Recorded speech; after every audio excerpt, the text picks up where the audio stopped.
Hey there, everybody. Welcome to the Dental Handoff. I'm Dr. Kelly Tanner, and I have with me Brooke Sergent. Brooke, thank you so much for being on today. Absolutely. Thank you for having me.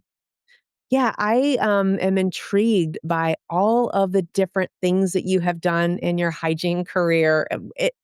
There is, you meet one hygienist and you meet one hygienist. There is nobody's career that looks exactly the same, and that you can.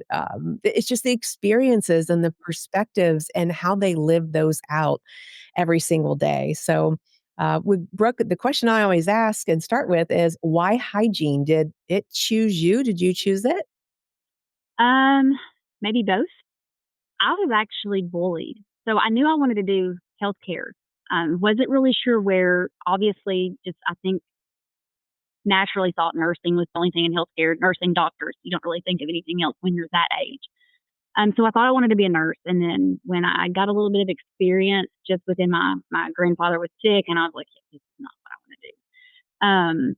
I had been bullied in middle school over my teeth. My mom and dad at the time could not afford orthodontics.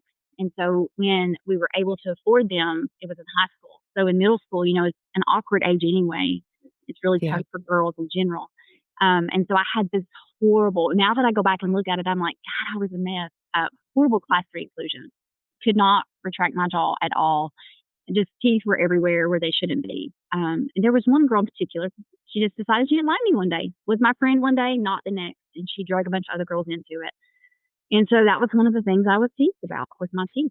And so when I was able to get straight teeth in high school, it really changed my opinion about myself and my self confidence. And so when I decided that nursing was not going to work out for me, I was like, what can I do? What can I do? And just, it was just like one day, oh my gosh, I'm obsessed with my teeth.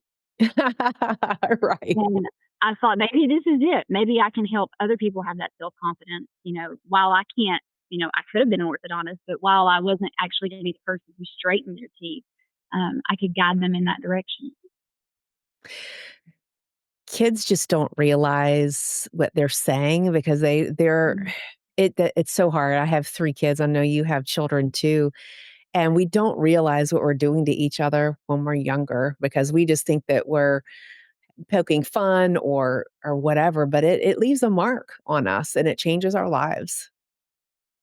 So, and it did in this case for you. It did. And, fortunately for me, for the better. So, Yeah. So you got into hygiene. Was it everything that you expected it was gonna be? yes and no. At first, I was one of those people who thought that the more patients I saw, that the more superhuman I was. Like, I thought that was a good thing. Sure, add somebody to my schedule. And then burnout happened really fast. Was in a toxic office and thought that it was normal, that this was just how the career went. Found out that it wasn't. So at first, no, it wasn't everything. And at the same time, it was because I was happy and then I wasn't really fast. It was just like, Yeah. What were the signs of it being a toxic office? oh, wow. Um, the dentist really enjoyed being the problem solver. So he would pit us against each other. And he would tell one person, this person said this about you, even though that person didn't. And so it would create a feud. And it took us a little bit to figure out what he was doing. And then finally we put our heads together and we're like, he's making this stuff up because he wanted to be the problem solver. He wanted to be able to peacemaker, come in and thought he thrived on it. Oh, Yeah. And he had a lot of personal issues and he brought them into the office. So you never really knew what kind of mood he was going to be in. You never knew what he expected out of you. Sometimes my paychecks could bounce. mm, And it was during a time where the field of where I lived was so saturated, getting another job was very unlikely. right. So I was looking, but there wasn't nothing out there. So, what did you do to get out? Like, how did you break free from that? Well, interesting story. I was looking, every day, applying for what was out there. Unfortunately, most of it was part time. And when they realized that I was looking for full time, they wouldn't even entertain me because they're like, "You're going to leave us unless you find full time. So there's no point in us hiring you." So I was just hanging on because, I was still getting paid. Um, he came in one day, it was in April, and he said, "Guys, we seen the writing was on the wall. He's going to retire. He's going to shut this office down because some of the signs were there." He came in and said, "We're going to close in June. We got, a couple of months." And then that very same week, he said, "This is your last paycheck. I'm closing today." So he made the decision for me. Yeah. And What I did you just bought do? my first home. Oh my Um, gosh. Wow. I did a lot of crying. Just, frantic. Didn't know what to do, honestly, because again, there wasn't any job availability. So there was a temp agency, and this temp agency was hot and heavy, and so she was putting me in every and any office she could. So I worked temp for several months until I was able to find another. Good. Just the same place I'm at today. Oh, wow. So quite some time. Yes, I've been there 17 years. Wow, that's unheard of. So it was a blessing for you. It was, and what was ironic about it was this guy he thought he was going to retire, and he had sold his practice. He lived in a different county. Um, his situation didn't turn out like he wanted it to, so he decided that he was going to come out of retirement, but he was forced to go to a different county because of he sold the practice, so it didn't look like he was soliciting patients. He came to a different county, which happened to be the town I live in. And so I'm driving by his office one day and they're hanging the sign. And I'm like, holy crap, that's a dental office. And at the time, the direct town I live in only had one dental office. I was driving, other areas was plenty. Around, But yeah. in this actual little town I live in, there was one. So he was the second. So Wow. it was fate. Yeah, I'm glad that you got out when you did. You're right. He made the decision for you. But I think it's interesting how you guys picked up on it. And because that should, I can't imagine how hard that was to say, this was said, like, what? I can't imagine the toxicity that was there day to day. It was really a struggle because, you need the job, you need the money. We just bought a new home. It wasn't an option for me to not work. Right. And a lot of people might say now, well, why didn't you just do temp work? Well, I was new to the area. I had moved here, and so I wasn't even familiar with that there was a temp agency. I didn't know a single hygienist. Was just getting, myself established. So I didn't even know that was an option. Yeah. So you're there. Um, and then what other things are you doing besides clinical? Um, Dental hygiene wise, I am writing articles for today's RDH. I am an inaugural writer. I've been with her since she founded the today's RDH company. Cool. And I'm also a senior office specialist for burst oral care. So I do that as well. Awesome. What are your favorite topics to write about? Or is it just kind of anything that interests you? So it's really cool. It's if I find usually I get a lot of my topics from some of the social media platforms, like we have on Facebook where just hygienists can go in there and ask questions. And I'll see something that I'm like, if that person has that question, then there's probably plenty more that does. And so I'll Yep. take that topic and turn it into an article. Or it can also be spawned from a patient. I've had several articles that I've wrote because a patient has asked me about a particular situation or they're going through a particular situation dentally. And I'm like, you know what? I want to help this patient, so I'm going to learn about it. And if I'm going to learn about it, I might as well write an article. Oh, cool. So you get that variety every day. And that's what I think that that's what can lead to burnout is when you feel like you're on that gerbil wheel every single day because hygiene can be like that. Yeah. If you feel like you're chasing a clock, right? And then there's some days that you can't help it. You can have the best patients deliver the best care, and at the end of the day, you're like, wow, I am just exhausted.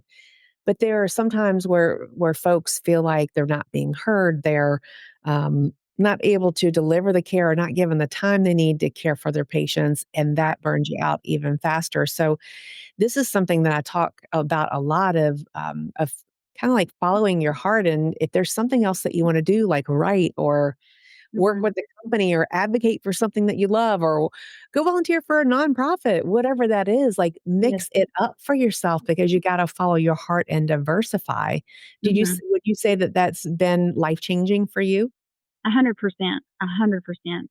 Social media, I know it's got its downsides, but for me, it opened up this whole entire world where I could communicate with like-minded individuals across the entire nation. And so it made me feel like I had a community behind me that I could, relate to, that could relate to me. And then it opened up all this diversity because the Colgate Oral Hygiene Board or the Colgate Oral Health Advisory Board, I was able to serve on that.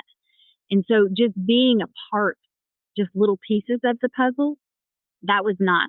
And it still is nice because I'm able to do all these different things. And there's the monotony of just clocking in, clocking out, it's gone. I mean, I still do that 4 days a week, but I'm able to take all these other pieces and it just keeps it interesting and exciting. Yeah, because some people may say, when I'm a hygienist 4 days a week, how do I find time to go home and write? And I mean, how do you find the time, Brooke? I mean, how do you even want to do anything else? What would you say to them? I am a little extra. I'm like a glitter bomb. I'm one of these people that I can't just for me, and this is what I tell people. This is me. This is just my personality type. Mhm. I can't just settle. I want to be more, and I want to make an impact. I want to be a name. I want people to say, "Oh, that's Brooke." I want to impact other hygienists, and so you have to prioritize things. And so for Mhm. me, it's prioritizing what matters. Obviously, my family first, but whether it means I get up an hour early to spend that hour on an article, whether it means I write on my lunch break, whether it means I take a few hours out of the weekend. I never put my family on the back burner. It's always going to be them first. But it's just about prioritizing. Because if we're being honest, how many of us open social media, scrolled for 30 minutes? That's 30 minutes you could be putting into an Yeah. article if that's what you want to do. Yeah, for sure. So prioritizing it, and it sounds like too that based on the articles that you write, it doesn't feel like work. It does not.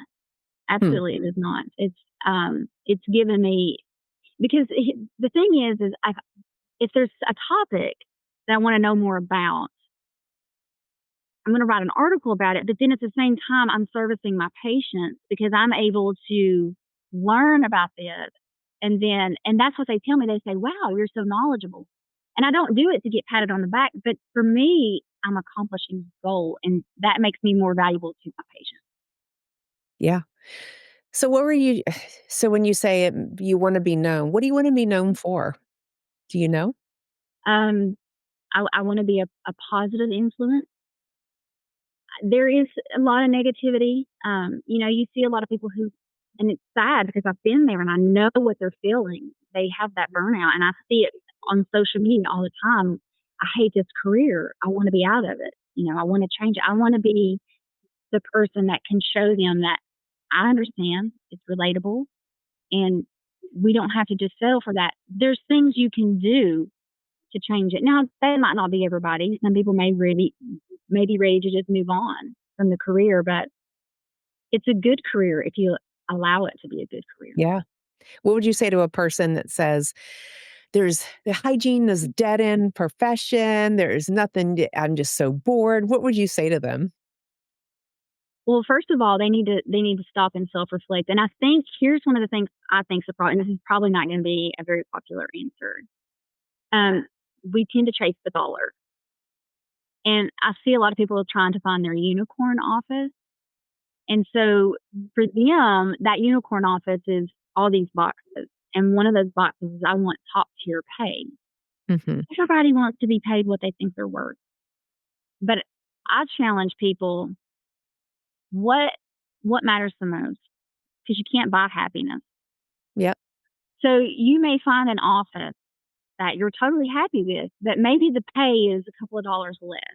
Just you have to weigh things out. Yeah. What's more important to you? To me, I've had opportunities to work at offices that's going to pay me way more than what I'm making. But I'm so happy with where I'm at because I can go to work every day and not feel that stress. I have a doctor that respects me and he gives me freedom. He understands if I need to leave work or do something with my kids. I have all of that flexibility with my schedule. Yeah, that's And I big. That's feel like, priceless. yeah, and I think that's where a lot of us get burnt out because we're finding ourselves in offices that pay us really well, but they're so demanding and they put all that stress on you. So at the end of the day, you're getting paid really well, but you're not happy. So what does that pay really matter? Yeah, what are they chasing? Yeah. So I think there's a fine line there. Yes, you need to be paid what you're worth, but there is a fine line there. Yeah, and it's not just being paid what you're worth because you're worth it, it's also what are you providing too? Like, what are you bringing to the table? Because it's a business, and, Yeah. um, you have to think about, your level of care and what you're providing in that conversation, and are you doing bloody prophies? Are you talking about soft tissue management? Are you talking about preventive care with the patient? What's next for that patient? Are you discussing the treatment plan options with the patients? Like, so what's in it for the doctor? What's in it for the patient? Because if the patient stays at the focus, I think that's when it gets fun, you know? And if and you say, really want this for my patient. And when you do that, it changes everything because your services, you're able to help your doctor even if they can't understand um, what you're bringing to the table. Like you say, you've gone to a dental hygiene conference or a conference, and you're bringing something back, and they're like, "I don't understand that." Well, let me try it. Let me test bed this out. Let me pilot this, and Mhm. talk to the patients about this because it's evidence based. It's this, it's this. That's where I think it gets fun, where you start to play around with it a little bit and you integrate it and you're like, wow, the patients really love this. And the doctors can see that. Yeah. And you bring excitement to the office because then it rejuvenates your excitement for what Mhm. you can do and how you can heal and help and the profession that you chose. Yeah, and I think a another really important thing is not to office hop because if you can find an office like I have been successful in finding that I'm totally happy, relaxed environment, doctor's super chill. But the longer you're there, you build these fantastic relationships with your patients and your career is so much easier because you know every single person. It's a rarity that I get a new patient now because I just have such a large clientele. It's hard for us to get new patients in. And occasionally there is one, and I love it. But I have all these amazing relationships with these people, and that makes my job super easy because we have things to talk about. They get excited to see me. I get excited to see them. They buy me gifts. I buy them gifts. And so it's almost just like a little get together every day because they're Yeah. coming in and I'm cleaning their teeth, but I know what pace they like or, how far they can go back in the chair, yada, yada. And so if you can just sit with an office long enough to build that relationship with your patient, it's also going to make your career so much easier. Yeah. Yeah, and you find fulfillment and, seeing the families grow and the patient evolve and, conditions improving, I think, Mhm. too. Yeah, absolutely. So as you're working chair side, Brooke, what is it that really lights you up? Like, if you're working alongside of the patient and is there one thing that really is just like, "Yes, this is my jam." Is there Yeah, something that's like that for you? education. Um, I love educating my patients because and I've had a lot of them tell me, "Wow, no one's ever told me that before." And I get it. We have crunch time, and I hear that a lot from a dental hygienist standpoint. I don't have time for education. We do. Sometimes it might just mean while you're scaling, you're talking. You're educating them. You have to find ways to incorporate that into the appointment because it's so vital, it's so important. Because if you're not gonna do it, chances are nobody else is. Yeah. But I love educating them, making that connection. So I find windows of opportunity, if they've listed something on their health history, or if somebody's in my chair and they're telling me that their mom was just diagnosed with Alzheimer's, that's an opportunity for me to talk about the mouth to body connection. So Yes. I love being able to educate because I feel like it's super important. It's something that we sometimes sweep under the rug. We brush over it really quickly but I love when patients have questions for me, and a lot of times They're like, don't be annoyed, but I have a question. I'm like, no, I love questions. I love when they bring a list or like they rip something out of a magazine. That's a Yeah. little bit old. That's a little more old school, but some of them still do it where, it's like crinkled up and you Yep. can't see all the words. And I'm like, wow, where is this from? This is interesting. Teach me more about this. Yeah. Yeah, it's that I resonate with what you said so much because the patient who just brings up something that seems very Mhm. random with their parent who's going through Alzheimer's, or they themselves are starting to experience things about their health, or some things in their mouth have turned from health into a disease status, and that opportunity to connect the dots, to help your patient connect the dots on things, that it gives them that aha of, "Oh, man, I never knew that," or, Mhm. "Oh, I need to talk to my mom's doctor about that," or, "Wonder if my mom knows that," or, "Wonder how that is impacting that because that's something we never thought about." And so we really are not just changing our patients' lives, but it's that ripple effect of everything else around them. Yes, absolutely. Absolutely. And there's all kinds of opportunities that we can do it as well. So I think, and I got into this myself where the question was, has anything changed in your health history? Well, 9 times out of 10, they don't remember because you need to give them a date. Has anything changed since July 2024? That was your last appointment with me. Giving them a date, it kind of helps them to think, well, what happened in the last 6 months? But if you just Yeah. say, I feel like they are just right off the bat, nope, everything's the same. And then mid appointment, you find out they had a heart attack 2 weeks. Yeah. Oh, yeah. So I think a lot of times there's opportunities for us to get the patient to open up, but we miss the opportunity. So I think a lot of it's just verbiage. We have to change our verbiage. So since your last appointment in July 2024, has anything changed? And then I used to just say, are you still taking all the same medications? But now I list every single one.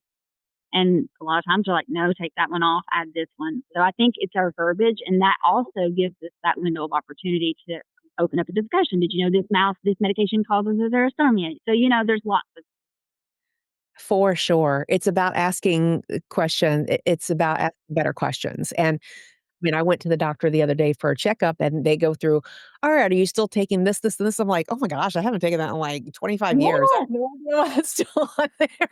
same, same. So I think if we do the same, then we're possibly going to get some opportunity to connect up. And I think we did that in hygiene school. We learned how to do that in hygiene school, didn't we? We Just one of did, those. but Oh. we're creatures of habit. Yeah. And yeah. And so, just start from the top with medical history because you guys know that as soon as a doctor walks in, it's, "Well, I was diagnosed with fill in the blank with," and it's like, and we're going, we're doing all of that behind, and the doctor's like, Yes. "Listen, I know, but we're freaking out behind the scenes." Yes. Yes, yes, yes. So funny. Any words of advice or insight that you would like to provide for our listeners as they are as they are progressing through their career, on things that maybe they should look into, or maybe how they begin to write if they wanted to say, "Man, I want to write too," like Brooke is doing. How would they start with that? Well, you would need to find the publication that you want to write for. If you go to a lot of their websites, there's a little link there that'll say, "Are you interested in writing?" And you just, you submit your application. Um, it is a very im- much needed important aspect of our career because it keeps us abreast of, things that are happening. And in turn, you're going to have that satisfaction of being able to educate yourself better. So writing for me is an outlet. I have been writing since I was a little girl. I've kept a diary since I was able to write. And I've actually wrote a book. It's not published. Um, and so writing for me is an outlet. So I love to write. It has multiple benefits. But, it doesn't have to be writing. It could be something like, you know, sales. You could, do sales part time on the side, or you can be an ambassador for a company. Whatever it is, I think it's just important to find yourself engaged with a group of individuals that are just like you. So get, social on those social media channels, go to conferences, things like that. I think it just, you've got to change it up, and you've got to find what's going to make it different for me. We're all different. Some of us are totally satisfied with the 8 to 5, clocking in, clocking Yeah. out.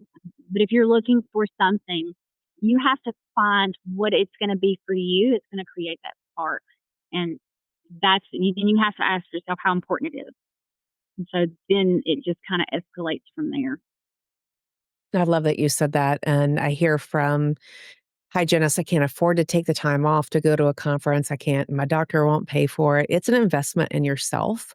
It is. Just like hygiene school was. I mean, that was an investment in Mm-hmm. ourselves as well. The time following our passion, whatever that is, it is. I find that it's almost, for lack of a better word, it's almost like an insurance policy on my profession because I can go and find myself in love with it every single time again and again and again. Yeah. So it And just reinforces it. it's affordable too if you really I'm a very budget conscientious person. I mean, raising 2 kids, it's not cheap in this world. But what I find helps is, and I'm not trying to get financial advice, but just to take a little bit out of every paycheck and set it aside. So if you have a roundabout figure of what's going to cost to go to one of these conferences, put a little bit of your paycheck out. You're not going to miss 10, $15 every paycheck. And then before you know it, you have this nice little fund, and I love it's that. not a burden. Yeah, I love that. Just plan for it because we know that we like to do things and we're kind of like this, right? So if you want that as a goal for yourself to say, all right, I'm gonna go to one conference this year. What conference would it be? Let me look to see if there's like a early bird registration, if there's a flight involved. Maybe you start with a local conference and you grow from there. Even if you're just kind of trying it on for size, I know that's what some folks do, and then they get bit with the conference bug. Yeah. It's a little bit addictive. So, Brooke, thank you so much for the insight that you've offered. For you guys, if you want to get in touch with Brooke, her information on how to reach out to her is in the show notes below. And I know our time always goes by so fast. So, thank you for all the insight and sharing your journey. Thank you. Yeah, it's such a it's such a cool opportunity to get a peek inside of everybody's life. So for all my listeners, thank you so much for being being a part of everyone's story, for your patronage. And if you don't mind, I always ask for you to go over to Apple Podcasts and to give a 5-star rating on Apple Podcasts. And if you're watching this on YouTube, go ahead and click the like button right now and click subscribe so the algorithm recommends this and the dental handoff to other people who may like it too. Thank you all for everything you do, and we will see you next week. Thanks, Brooke. Thanks. All right, take care. Bye bye. Bye.